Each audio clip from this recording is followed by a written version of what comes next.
Hello hi नमस्कार मु आपण मानक स्वागत करछि मो यूट्यूब चैनल ले।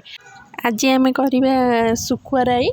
यहाँ मु छोट छोट सुखुआ नहीं भल भाव पानी भिजे देती। देखते एपटे दी थर धोई सारापर मु कढ़ईटे बसैली कि सोरष तेल आड कली। तेलटा गरम हो सारापर मुझे पंच फुटण टी अल्प पकईली हाफ चामच फुटीगला सुखुआ को भल भाव धोईदेली।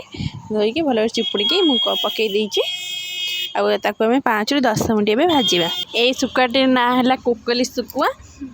आपण मानू सुखुआ भल लगे ना निहाती कमेंट माध्यम जनइबे। देखो मोर सुखुआ भजाटा हो गला। एवं गोटे काढ़ीदेवा गोटे थाली को। देखो मुझे मसला नहीं 10 पाखुड़ा खंडे रसुण आ गोटे कंचा लंका आ गोटे सुखिला लंका आ सोरष अल्प आ जीरा टिके ताकू पेस्ट बनई देती। देखो एपटे मु कढ़ई भल टे धोईकी सोरष तेल आड कली।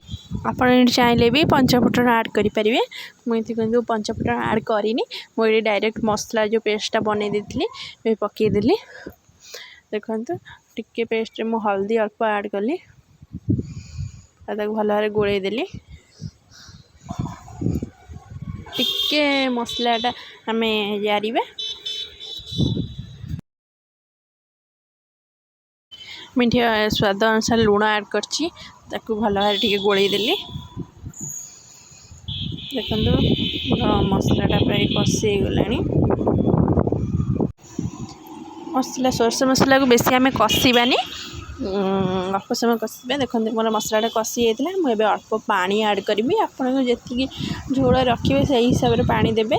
आप चाहिए भी यही सुखुआ आलू भी पकई पारे। मुझे आलू पकईनी। देखो मोर ये सुखुआ हो भाजी सारापर।